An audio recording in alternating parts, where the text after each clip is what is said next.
Fechei os portões, parei de tocar o sinal do recreio, cancelei os eventos, adiei provas e pedi que todos fossem para casa. Meu prédio está vazio e confesso que nunca pensei em me ver assim, triste, sem o corre-corre dos alunos pelos corredores, sem o alvoroço causado pelas constantes perguntas em sala de aula, sem o barulho da algazarra do recreio ou sem o harmonioso som produzido pelas panelas no fazer diário da merenda. A saudade é tanta que consigo sentir até o cheirinho. Que delícia! Hoje, sozinha com as minhas paredes, dia após dia, me pego refletindo sobre a importância de todas as pessoas que trabalham aqui e dedicam boa parte de suas vidas a mim e à educação do nosso país. Percebi que sem vocês, alunos, professores, merendeiras, porteiros, mães, pais e toda a comunidade escolar, eu não sou nada, além de um prédio com portas e janelas sem vida. Com o isolamento social, pude compreender a importância da companhia do outro, da presença. Por isso, quero que saibam, minhas portas podem estar fechadas, mas eu continuo aqui, tentando restabelecer a conexão e o vínculo com todos vocês. E espero que não me abandonem, porque mesmo no meio dessa loucura toda, sua escola estará aqui, tentando reinventar suas práticas para levar a educação pública, gratuita e de qualidade a todos os estudantes. Não me importo com modelos, nem sigo padrões. Quero você comigo. Seja navegando na internet, pelas ondas sonoras do rádio, na tela da televisão, no computador, na palma da sua mão com o celular ou com o meu bom e velho amigo livro. Infelizmente não sabemos quando vamos estar juntos de novo. Mas uma coisa é certa, vocês não vão passar por isso sozinhos, porque eu sou a escola. E estou aqui para dizer que mesmo em tempos tão difíceis, continuarei semeando conhecimento, esperança, respeito, empatia e dignidade através da palavra. Enquanto a hora do reencontro não chega, para a sua segurança, peço que fique em casa e não me deixe sozinha. Organize seu material escolar, junte seus livros, pegue seu caderno e estude em casa. Logo, logo estaremos juntinhos, matando toda essa saudade. Hoje nós vamos aqui nesse vídeo discutir um pouco, pensar um pouco acerca da gestão escolar nesse contexto de pandemia. Claro, fazer reflexões sobre a situação da educação nesse contexto de pandemia. Nós tivemos um objeto de análise através de entrevista de uma gestora de uma instituição, e a partir dessa análise, feita dessa entrevista, a gente também vai se moldar um pouco aos nossos referenciais. Nós temos alguns referenciais, desses referenciais a gente tem algumas obras de Vitor Paro, Vitor Henrique Paro, ele vai falar sobre algumas perspectivas de educação brasileira. Essa é uma obra de 2001 que eu estou usando, né? E a gente também vai pensar um pouco sobre a questão organizacional, política, de projetos político-pedagógicos na instituição. Outra obra que a gente vai usar, mas também fazer algumas análises acerca da educação, dos desafios de educação nesse tempo, além desses referenciais que a gente tem, mas também a partir também de uma perspectiva dessa entrevista que a gente fez com a gestão de escola, né, com alguns gestores escolares, para a gente analisar exatamente esse contexto da educação no Brasil. Nós pegamos algumas obras que elas foram elaboradas, pensadas antes da pandemia, mas serve de norte sim, porque já existe um apelo gigante para se pensar em novas metodologias muito antes da pandemia. Porque uma das grandes discussões ainda na educação e que a pandemia potencializou com toda certeza é rever a nossa prática de sala de aula. Isso é uma discussão importante. Mas claro que quando a gente pensa na educação na pandemia, a gente pensa também toda a questão estrutural da educação, a escola como um todo. E quando a gente pensa na escola como um todo, além da questão administrativa que afetou muito, também temos a questão de ensino, todas as ramificações desse processo de ensino-aprendizagem, e a relação com a família, né? Com a família, as relações sociais, como elas foram afetadas nesse contexto de pandemia. Então nós temos um arcabouço, né? Uma discussão muito pertinente sobre várias questões que envolvem a educação nesse contexto de pandemia, certo? Eu queria começar falando exatamente sobre essa questão da questão estrutural. Na entrevista que nós realizamos, foi abordado sobre isso. Como foi a sensação, o que aconteceu, como foi o desafio de ter que fechar as escolas, né? O que isso representou? E foi abordado que quando realmente se pensou em fechar as escolas, isso gerou um ambiente de muito amedrontamento, né? De muito medo. E esse medo foi ocasionado, surgiu exatamente pelo contexto da pandemia, exatamente, né? Pela situação que o mundo estava vivendo. Por si só a pandemia já é assustador. Na história, em nenhum momento da história foi tão abrangente esse contexto pandêmico do que agora, né? Então isso de fato gerou um amedrontamento de muitas pessoas, inclusive nas instituições escolares. A gente entrevistou pessoas gestores que atuam em escola privada. Então escola privada, além da questão da educação, do abalo educacional, da ausência dos alunos e tudo isso, como reverter essa situação, havia um grande problema como empreendimento, né? Como empreendimento. Então isso também foi uma das falas, uma das discussões que a gente teve. O empreendimento sofreu com essa questão de fechar as escolas. Isso trouxe danos, sim. Foi oneroso para a questão econômica, mas o abalo com certeza foi em relação a esse processo de ensino-aprendizagem. O que fazer? Essas incógnitas, elas foram muito peculiares nesse período. Elas foram muito intensificadas nesse período. O que fazer? Como se adaptar a esse período de pandemia? Porque ao mesmo tempo que a gente não tinha noção das proporções, havia uma perspectiva de que teria que ter um processo de adaptação. E esse processo de adaptação era de fato um grande desafio, além do medo que já existia, como eu disse, pelo próprio contexto de pandemia. Então, o grande problema de imediato era esse: o que fazer, como fazer, quando fazer, que instrumentos usar. Então essas eram o principal problema. E além do problema em si de não saber como lidar com esse contexto e responder essas incógnitas que eu citei, um dos grandes problemas é que resposta vamos dar às famílias, esse aluno. O que é que a gente vai apresentar para ele, né? Então também havia todo esse problema. Então as escolas, e a partir desse referencial que eu tenho dessa entrevista, né? As escolas elas começaram de maneira muito rápida, isso foi de maneira imediatista. A gente tem relatos de escolas que na mesma semana que veio o decreto para fechar as escolas, com 2, 3 dias, já estavam fazendo ações para se repensar a prática, treinamentos.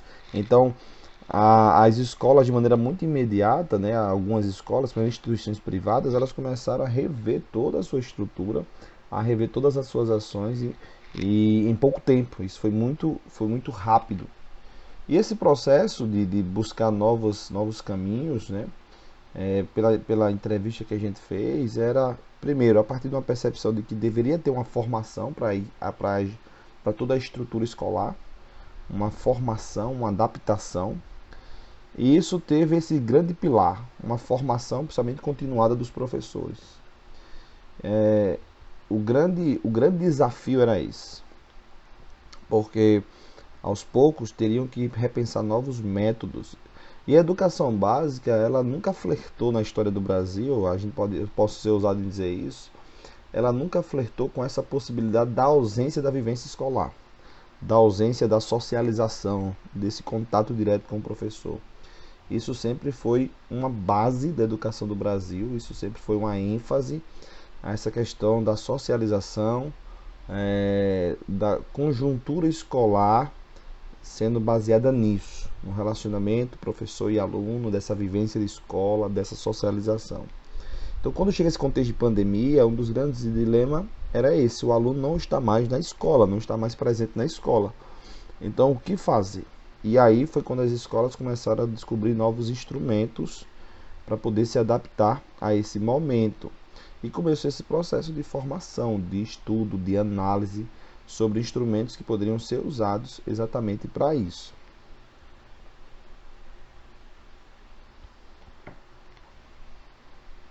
Na abordagem que foi feita, percebemos que houve uma certa dificuldade, porque a escola ela tinha dois grupos muito distintos. Um grupo daqueles que eram mais jovens, profissionais de educação mais jovens, mas que estavam no mercado há pouco tempo, que já tinham contato, até pelo esse contexto de globalização que o mundo vivencia, de tecnologias, de inovações tecnológicas, esse grupo já tinha um certo contato com algumas ferramentas, apesar de não usá-las intencionalmente na educação, mas eles já tinham contato com essas ferramentas. Então, essas novas ferramentas, que eu vou falar daqui a pouco sobre algumas delas, que a gente descobriu nessa pesquisa, nessa entrevista, que hoje é muito conhecimento, porque tudo se adaptou ao uso dessas ferramentas, já era de certa forma conhecida por uma parte dos docentes, por uma parte vamos dizer assim, dos colaboradores de educação nas instituições em que a gente analisou esse processo. Mas existia também, e existe uma outra parte, que não tem conhecimento nenhum dessas ferramentas. É aquela velha máxima, tem gente que não sabe nem ligar um computador, que trabalha na educação. Então, esse era o grande desafio. Era principalmente esse grupo mais antigo, porque o mercado hoje, a gente tem a percepção de que devido à pandemia isso vai ser potencializado. O mercado ele vai tirar de circuito essas pessoas que não são tão atualizadas, eu entendo isso, né? Nessa questão de novas abordagens e a tecnologia dentro da educação. Então, um dos grandes dilemas eram essa distinção. Um grupo que sabia, que conhecia, que tinha noção de novas ferramentas tecnológicas que poderiam ser usadas nesse processo, mas um outro grupo que tinha muita dificuldade, obviamente, de se adaptar a esse novo momento, de viver esse novo momento. Então, acho que esse era um dos grandes embrólios a ser resolvido nesse início, que foi pontuado exatamente nessa pesquisa, nessa abordagem que a gente fez, certo? A partir desse momento, e aí eu posso até usar outros referenciais para basear essa minha fala, né? A partir de uma pesquisa que eu fiz, tem uma referência aqui de Silva na obra Isolamento Social, revela equívocos e atrasos no ensino à distância. Foi um artigo feito desse contexto de pandemia, em que a pandemia, de certa forma, ela nos revelou alguns equívocos que a educação guardou por muito tempo, ou preservou por muito tempo, que é aquela coisa da impossibilidade do ensino à distância na educação básica. Desde 2005 no Brasil, a educação à distância é uma realidade no ensino superior, mas jamais se discutiu sobre isso na educação básica. Nunca se pensou de maneira efetiva isso, né? Sempre houve até alguns preconceitos. E esse referencial que eu citei aqui, ele aponta que isso é um equívoco, né? Que esse contexto de pandemia, de isolamento social, fez-se necessário essa readequação, essa adaptação. Vamos dizer assim, sobre a qualidade, sobre isso, sobre uma análise do proveito desse novo momento, aí é uma outra discussão, mas que eu acredito que as escolas que se prepararam bem nessa questão da formação, do conhecimento acerca dessas ferramentas e dessa adaptação do ensino básico à educação à distância, eu acredito que elas vão ter menos sequelas educacionais de aprendizagem do que aquelas escolas que simplesmente pararam ou encontraram uma estratégia mais simplória para se adequar a esse momento, certo? A gente percebe que não houve um déficit tão grande em algumas turmas, há relatos sobre isso, né? Até pela algumas avaliações feitas nesse contexto de pandemia. Então essa é uma análise interessante. Mas voltando aqui sobre a ideia de formação continuada, de readequação, na escola que a gente pesquisou e sondou, houve um trabalho muito forte primeiro, de investimentos infraestrutura, houve necessidade de infraestrutura. Em que sentido? As escolas, muitas delas não eram adaptadas a plataformas digitais, a ferramentas tecnológicas, esse ensino que a gente chama de ensino híbrido, ou aulas remotas, né? As escolas, elas não tinham estrutura para isso. Os professores, muitos deles também não tinham vamos dizer assim, facilidade com isso. E também alguns alunos não tinham essa facilidade, né, de ter ferramentas tecnológicas, de ter esses instrumentos que poderiam cooperar com a sua formação. Então esse era o grande imbróglio.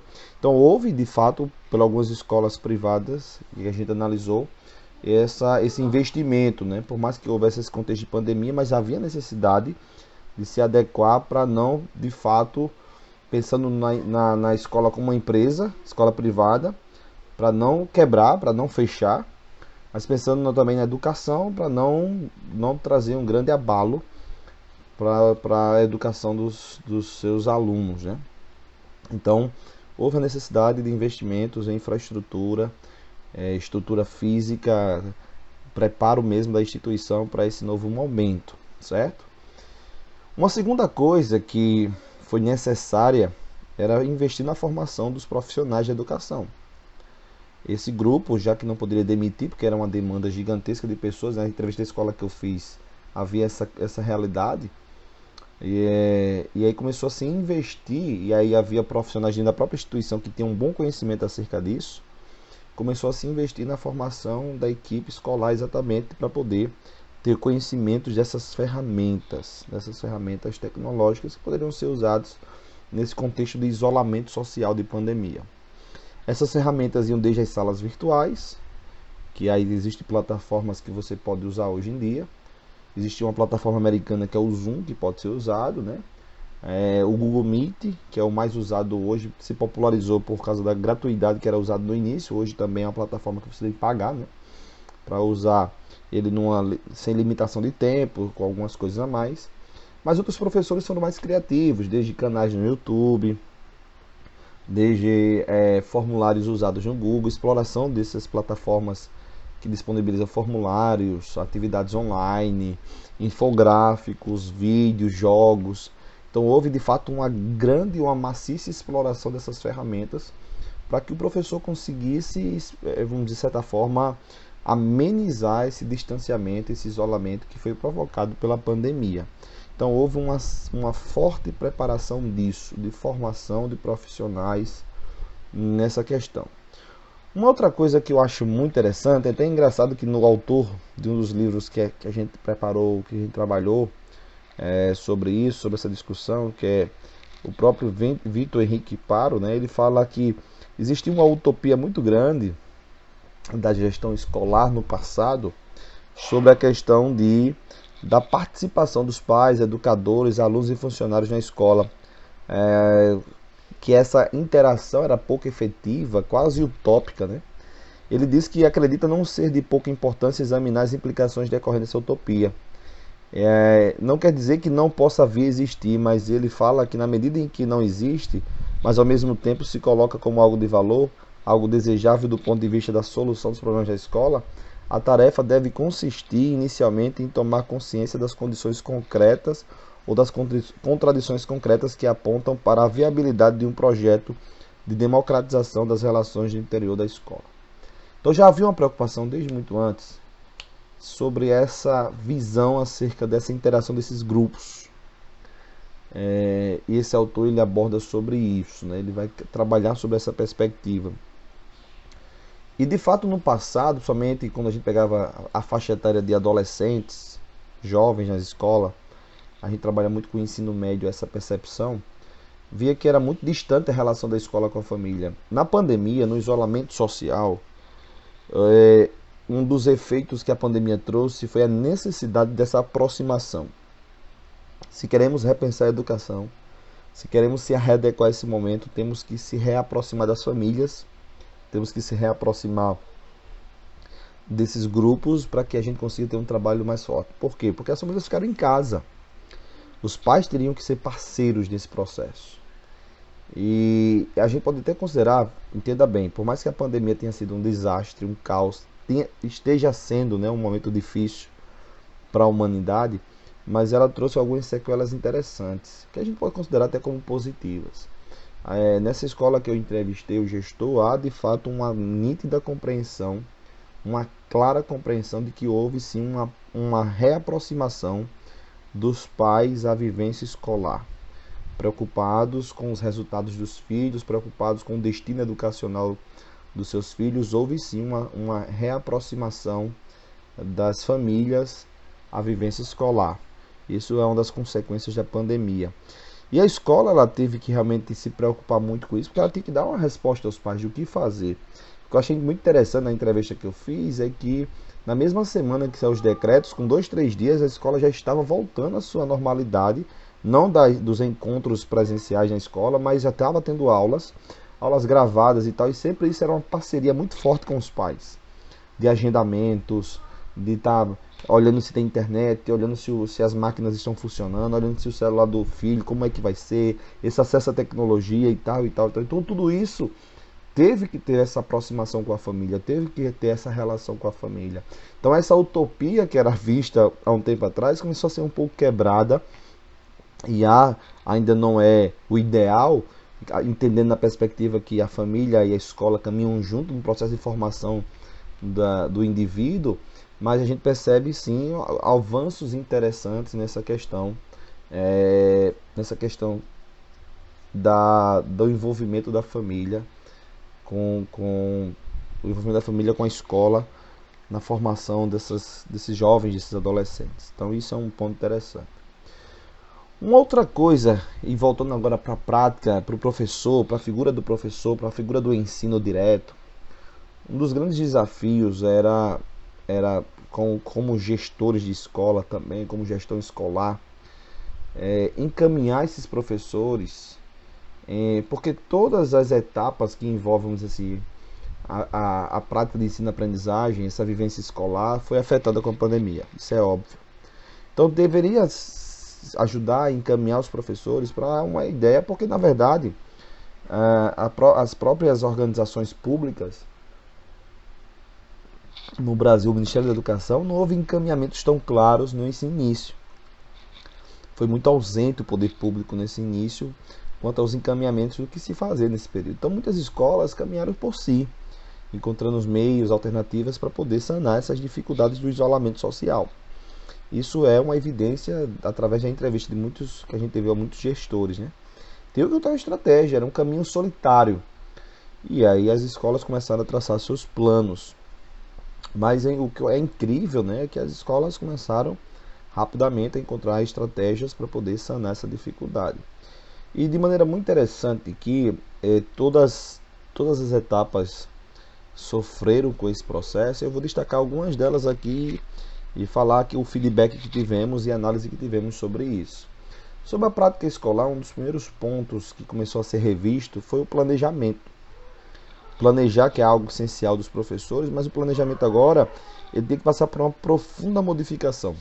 Porque não era mais aquela ideia simplesmente de expor um assunto na vivência com o aluno, teria que se repensar tudo. Primeiro, a ideia de não ter mais essa vivência, uma tela fria, uma gravação, um vídeo, esse distanciamento, esse mundo virtual aflorado. Então o professor precisou exatamente ter um planejamento voltado para isso e se adequar a esse momento, né? Então o planejamento sofreu muitas mudanças. A gente pode considerar que 80% dos professores no Brasil eles usam a estratégia da aula expositiva, né? A gente está nos últimos anos se discutindo, vamos dizer assim, muito dentro das escolas sobre metodologias ativas, novos processos de metodologia exatamente para incitar mais a aprendizagem do aluno. Mas com certeza existe uma tendência de ensino tradicional no Brasil, que não é por todo ruim, mas que a reflexão que se tem é que era necessário se adaptar, não tinha como manter a mesma prática, não tinha como manter o mesmo planejamento. Então houve uma grande mudança no planejamento do professor, de se repensar os modelos vamos dizer assim, de prática de sala de aula, de ensino, de aprendizagem. e as metodologias ativas foram afloradas novamente, o aluno ser mais participativo no processo de ensino, porque ele tinha que estudar sozinho agora. O professor podia fiscalizar, mas era um instrumento muito mais difícil de ele estar acompanhando por causa dessa vivência, dessa socialização. Então, redobrou a ideia de que teria que ter instrumentos que incitassem o aluno a uma prática de rotina de estudos. É essa a percepção que eu tive. Então, isso também influenciou muito o planejamento dos professores, né, nessa vivência escolar. Então, isso é um aspecto interessante. Sobre o planejamento, o que é interessante é que esse planejamento ele faz parte ainda daquele tópico que eu falei, daquele ponto que eu falei, da formação continuada dos professores. Há relatos que a gente ouviu que, por exemplo, todos os dias os professores se encontravam para planejar juntos, entendendo que alguns tinham muita dificuldade, e por isso que houve até muitos investimentos das escolas, como comprar plataformas de salas virtuais, comprar plataformas, materiais que pudessem auxiliar o professor nesse processo, porque o planejamento dele foi modificado drasticamente e ele teria que ter esse auxílio, né? Então, por isso que houve uma grande mudança também nessas perspectivas em relação à educação. Então, é um ponto que chama atenção, certo? Vamos avançar aqui, né? Um outro ponto que mudou muito a realidade da escola, as próprias metodologias, que tem a relação com o planejamento, né? A gente planeja a forma que a gente vai executar, a forma que a gente vai agir em sala de aula, mas as metodologias elas mudaram drasticamente e, como eu já citei, a ausência da socialização levou à necessidade de instrumentos virtuais, tecnológicos para que fosse aplicado em sala de aula. Então, novos métodos, os debates online, os fóruns online, os questionários online, as aulas em salas virtuais, né? Os canais de YouTube, né? Então, tanta coisa que foi criado, pensado exatamente para esse contexto de pandemia, novas metodologias. E que a escola também, ela percebeu que teria que encontrar um ponto de equilíbrio, né? Porque o ensino tradicional ele também tem o seu legado, ele tem a sua influência positiva na formação, na educação de muitos jovens, de muitos adolescentes. Então, são pontos interessantes. Uma outra coisa que eu quero destacar sobre esse contexto de pandemia, além do planejamento, além das metodologias, é a questão que aí foi um dos pontos que a gente discutiu muito, que eu sempre achei, estudando um pouco a educação no Brasil, sempre achei uma questão muito complexa, a questão da avaliação, né? Como avaliar um aluno, já que eles têm habilidades tão distintas, né? Então, uma das questões que muito complexas nesse contexto de pandemia, que afetou também o professor na prática da sala de aula, é esse contexto que a gente pode chamar de isolamento. Mas como avaliar os alunos? Como avaliar a educação? Então, isso sempre foi uma dificuldade, e agora ainda mais. Porque eu sempre achei uma dificuldade? Porque o aluno, ele é muito... Cada um tem sua individualidade, cada um tem o seu jeito, né?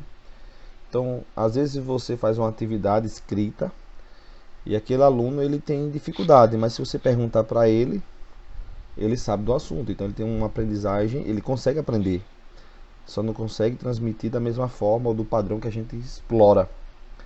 Apesar que algumas escolas acreditam que na pandemia não houve tantos efeitos, tantos abalos, porque encontrou instrumentos como o aluno gravar em casa, a fazer uma atividades que pudesse explorar a aprendizagem do aluno. Não houve tantos danos, segundo algumas abordagens. Houve adaptações, mas não tantos danos nesse processo de avaliação na escola que a gente pesquisou, estudou, analisou através da gestão dela, certo?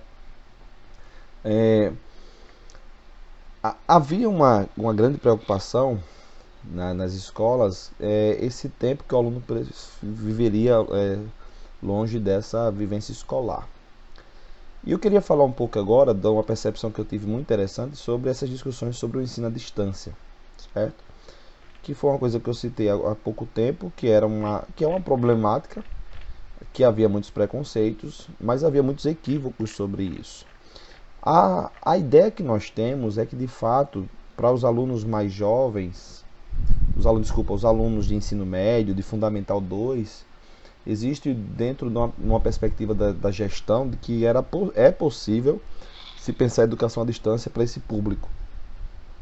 Mas se entende que para crianças, a educação infantil é um grande desafio porque ele precisa de ações motoras, né, sensoriais para o desenvolvimento, que precisa desse contato com o professor. Então essa é uma máxima muito presente nas discussões que a gente fez sobre educação à distância, né?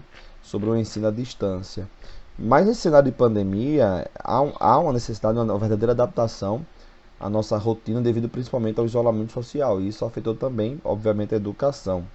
Devido à importância desse tema, né, que se torna assim um grande sustentador de várias análises, a necessidade de aplicação mais efetiva de ferramentas já existentes para o ensino básico nos moldes EAD nas escolas públicas, privadas, existe essa necessidade. Existem relatos de escola pública que não voltou à sua prática em nenhum formato, né? Há relatos disso. Apesar que na escola que a gente pesquisou, ela se adaptou bem a isso. Mas escolas públicas, até eu vou colocar uma fala aqui do nosso autor que a gente escolheu, né? Em uma live, Vitor Henrique Paro, ele chama atenção para alguns problemas que a educação enfrenta. Também no retorno, ele fez algumas críticas a esse retorno, porque as escolas não se adaptaram bem a esse contexto da DAD, e aí houve esse retorno. Mas no estado de São Paulo houve um aumento nos casos de Covid na época do retorno, então ele começou a criticar esse retorno presencial e, na verdade, incitando a necessidade de se adaptar a esse ensino à distância. Então virou uma necessidade de se ensino à distância, e ele vai falar um pouco sobre isso. A gente vai colocar aqui um trecho dessa live para que você entenda o posicionamento dele, né, desse autor que a gente usou até como referencial aqui. Bem, então essa era a problemática, né? E uma análise da problemática é que a educação foi empregada no Brasil, eu citei isso em 2005, né, como educação à distância, para, vamos dizer assim, para sanar alguns problemas existentes desse século XX, com a globalização, o distanciamento, a agenda muito cheia das pessoas. Então o ensino superior começou a ser visto como necessário esse ensino à distância. Apesar de ser uma realidade no Brasil, o isolamento social teve a necessidade de se considerar isso uma prática que poderia ser a solução para a educação básica, e as escolas começaram a se adaptar a isso. E houve algumas propostas de melhorias. A educação está sendo modificada, é máxima nos relatos que a gente ouviu que está num processo de construção, não existe nada fixo, fechado, resolvido, está num momento de adaptação ainda. Mas a gente começou a perceber que esse processo de adaptação, no processo de ensino-aprendizagem, levou as pessoas a encontrar novas ferramentas para adaptar. Até a gente selecionou aqui algumas. O sistema Moodle, por exemplo, que organiza a disciplina de cursos e aulas online. O programa permite a criação de cursos online, páginas de disciplinas, é uma ferramenta que tem se usado. As escolas que a gente pesquisou, a maioria delas usa o Google Classroom ou Google Sala de Aula, que organiza a disciplina do curso, das aulas, dos conteúdos e aulas online. O Google Sala de Aula é um serviço grátis para professores e alunos. A turma, depois de conectada, passa a organizar as tarefas online. O programa permite, por exemplo, a criação de cursos online, páginas de disciplina, grupos de trabalho, comunidades de aprendizagem. O YouTube, né, que aí é mais conhecido, transmissão de aulas, repositórios de vídeos. É uma plataforma de compartilhamento, né, de vídeos, transmissão de conteúdo ao vivo, gravado. O docente pode criar o seu canal e ser acompanhado pelos discentes já acostumados com a plataforma.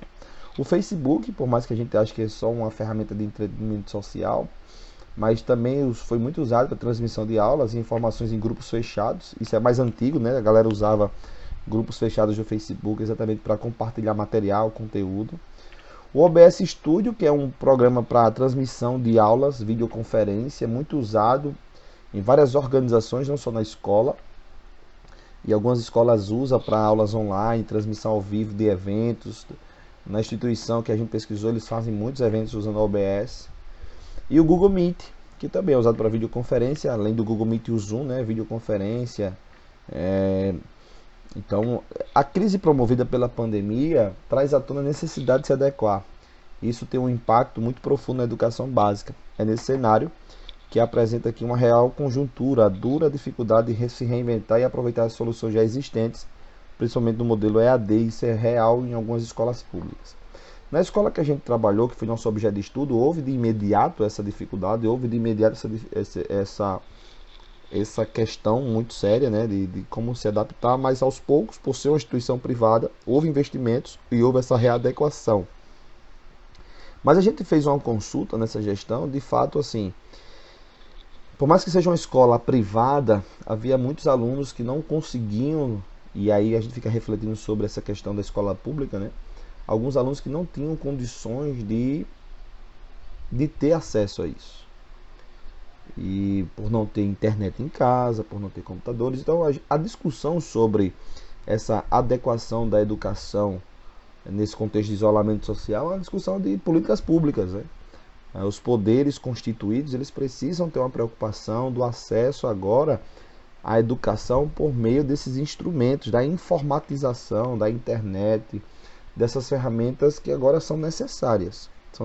Então, foi percebido também, por mais que a realidade econômica seja diferente das escolas privadas para as escolas públicas dos seus alunos, mas, por exemplo, existe a realidade de alunos que conseguiam uma bolsa de alguém da família, mas que era uma pessoa humilde e não tinha tanta condição, os seus pais, e mesmo estudando em escola privada, tinha dificuldade em se adaptar a esse momento de isolamento, de pandemia.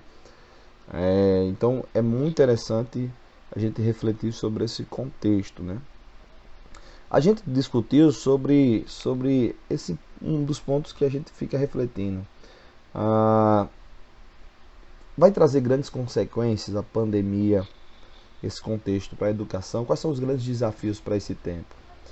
E um dos grandes desafios apontados é, de fato, primeiro, continuar se reinventando, formando professores, aproximando-se das famílias, ainda é um desafio, e motivar esses alunos, motivar esses estudantes, porque até então se acreditava que a educação tecnológica, a partir do meio tecnológico, poderia ser um atrativo, mas gerou um cansaço.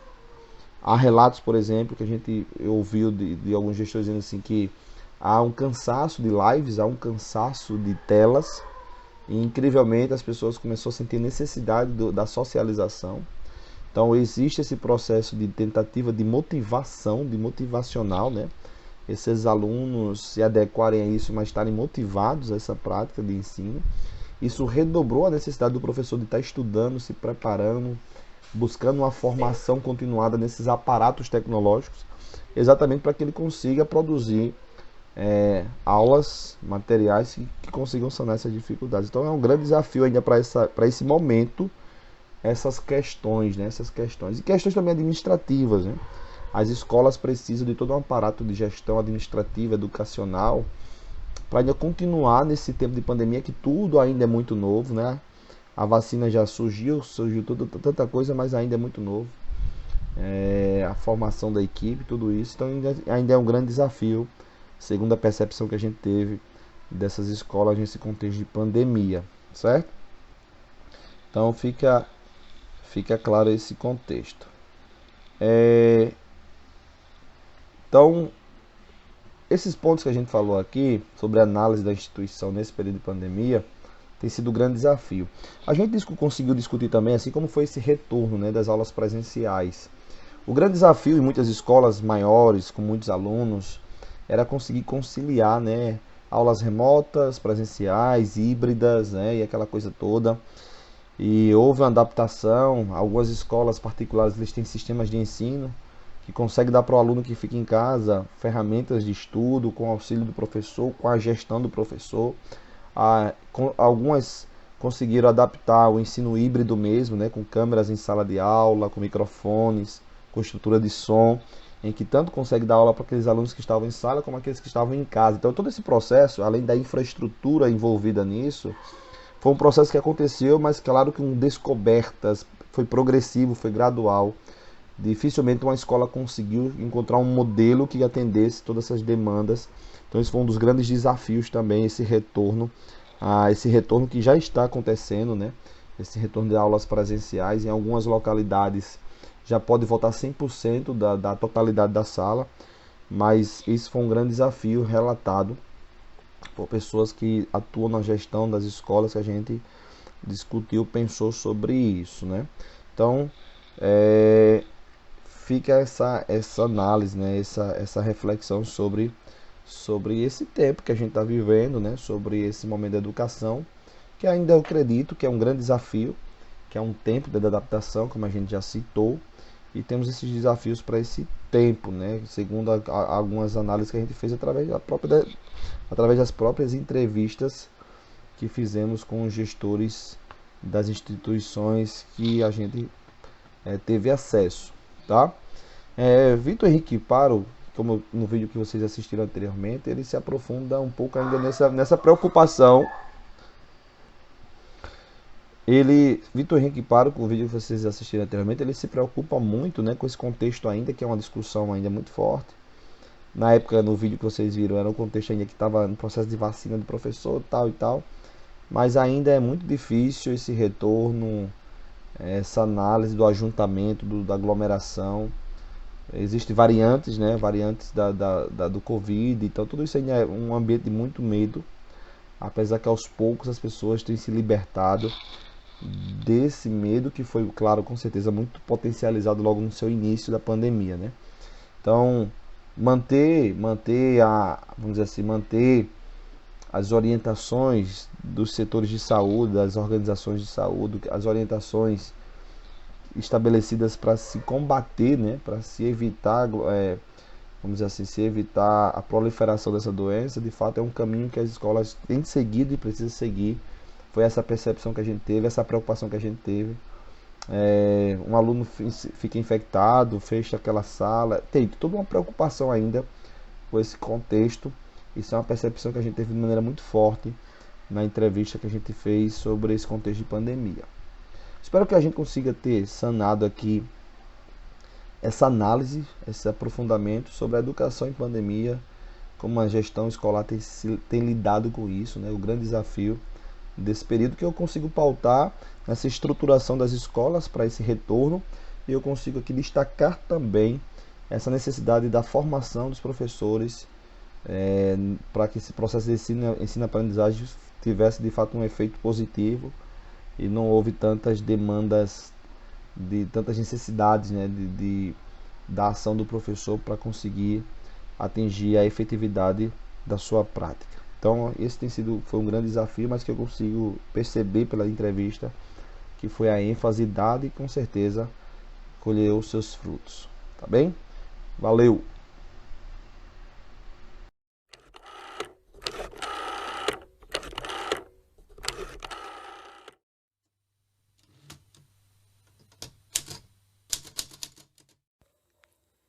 EAD, ou a educação à distância, é a forma de ensino-aprendizagem mediada por tecnologias que permitem que o professor e o aluno estejam em ambientes físicos diferentes. Na educação à distância, o aluno tem a capacidade de gerenciar seu próprio aprendizado e possui uma grande autonomia para estudar de acordo com o seu tempo disponível, sendo ele o autor do seu próprio conhecimento.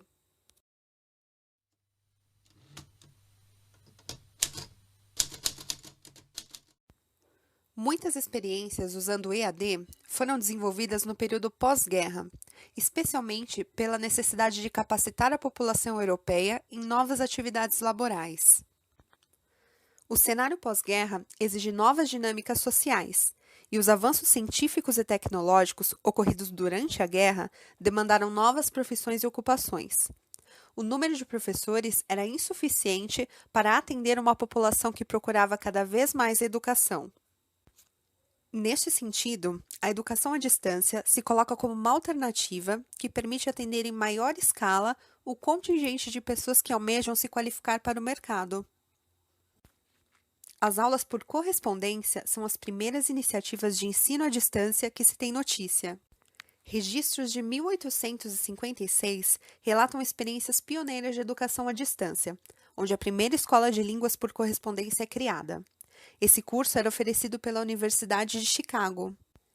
Em 1892, é feita uma tentativa inicial de formação de professores para as escolas paroquiais por correspondência em vários países, sempre tendo no material impresso o meio de difusão por excelência. A primeira metade do século XX é marcada por inúmeras iniciativas de oferta de cursos usando a educação à distância, tendo o material impresso como recurso pedagógico e o envio por correspondência a forma de comunicação com os alunos. Em 1928, a BBC Five começa a promover cursos para educação de adultos usando o rádio. Com isso, essa tecnologia começa a ser utilizada em vários países para a transmissão de programas educacionais, inclusive no Brasil. Este período é marcado pela introdução de novas metodologias no ensino por correspondência, que, com os avanços científicos e tecnológicos, sofrem forte influência dos novos meios de comunicação de massa, a exemplo do código Morse, do telefone e, na sequência, da televisão.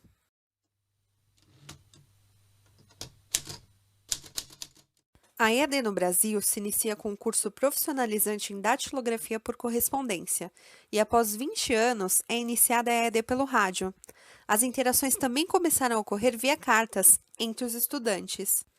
Em 1939, surge o Instituto Monitor, do qual falaremos em breve neste documentário. Logo em seguida, após 2 anos, surge o Instituto Universal Brasileiro. Neste mesmo ano, surge também a Universidade do Ar, patrocinada pelo SENAC, que oferecia cursos comerciais radiofônicos. Em 1976, é criado o Sistema de Teleeducação, modalidade educacional que possibilita o ensino-aprendizagem a partir da utilização de meios e tecnologias da informação e comunicação, com alunos e professores em lugares ou momentos diversos.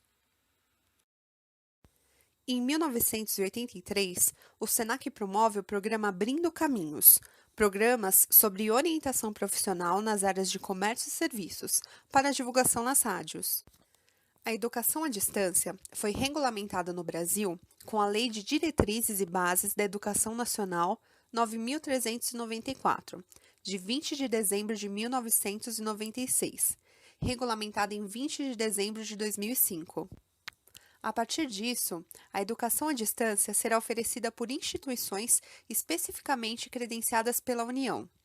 Essa, por sua vez, regulamenta requisitos para a realização de exames e registro de diplomas relativos ao curso de educação formal. No ano de 2000 é formada a Unirede, Rede de Educação Superior à Distância, oferecendo cursos de graduação, pós-graduação e extensão. E em 2005 é criada a Universidade Aberta no Brasil, em parceria com o MEC, estados e municípios integrando a pesquisa e educação superior. Em 2007, tramitou um processo de alteração no Decreto de Diretrizes e Bases da Educação Nacional, permissão para início do ensino médio à distância, semipresencial. Após 4 anos, a Secretaria de Educação à Distância é extinta. A partir disso, todas as instituições de educação que oferecem cursos à distância deverão ser credenciadas no MEC.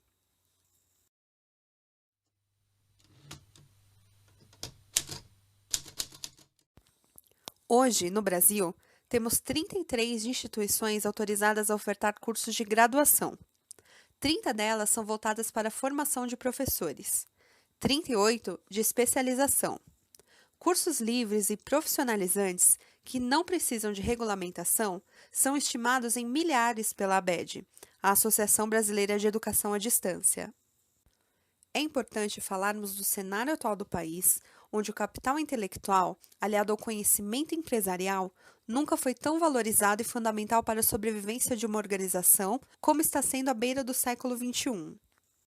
Dessa forma, a EAD passa também a ser uma excelente opção para cortar gastos com treinamentos presenciais, minimizar a dificuldade das empresas em identificar os seus profissionais de hoje, prepará-los para a liderança eficaz de amanhã, reciclando continuamente seus conhecimentos numa cultura de aprendizagem continuada voltada para o desenvolvimento pessoal e profissional.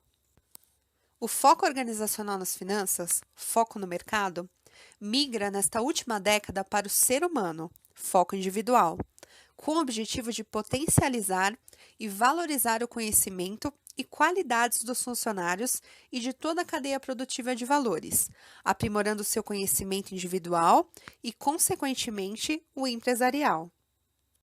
Neste ponto, insere-se a universidade corporativa como um processo a ser incorporado pela organização e a EAD como a ferramenta que viabiliza colaborativamente esse processo. A principal tendência no cenário da educação em um futuro próximo é que a EAD e a educação presencial se misturem, gerando o que chamamos de blended learning, uma mistura entre atividades presenciais e à distância no ambiente virtual. Temos também diversos recursos com forte tendência na educação à distância. São eles: games, redes sociais, realidade aumentada, mobile learning e MOOCs, os cursos online abertos massivos. Quando o imigrante húngaro Nikolás Goldberger, apontando no Brasil, trouxe seu conhecimento técnico em eletrônica e instalou um pequeno negócio na região central de São Paulo. Seu primeiro curso à distância era composto por algumas apostilas e um kit. No final, era possível construir um modesto rádio caseiro. A iniciativa de Goldberger cresceu, até que em outubro de 1939, o Instituto Radiotécnico Monitor foi fundado, criando, a partir daí, diversos cursos profissionalizantes. Todo o trabalho era realizado por correspondência e a correção das tarefas encaminhadas aos alunos a fim de medir o aproveitamento no curso. O Instituto Monitor, como ficou conhecido, também propiciou uma abrangente área de influência em seu entorno. A necessidade de válvulas, painéis e componentes utilizados na construção e conserto de rádios transformou a região da Santa Efigênia, em São Paulo, em um grande polo, referência de comércio e distribuição de peças de eletrônica. Seu método envolve, atualmente, a iniciação profissional em áreas técnicas, sem exigência de escolaridade anterior. Em uma época na qual a internet é vista como principal ferramenta de EAD, a entidade ainda opta por transmitir suas aulas por apostilas enviadas pelo correio. Branches, especialista em educação, uma das tendências para este ano é o uso de metodologias ativas em ambientes virtuais de aprendizagem, onde o aluno é autor da própria aprendizagem, agindo de forma colaborativa. Ainda segundo ele, um dos desafios é superar a natureza profundamente hierárquica da educação em favor de formas mais colaborativas. Os diferentes usos de tecnologias digitais favorecem uma maior interatividade, possibilitando a colaboração na aprendizagem.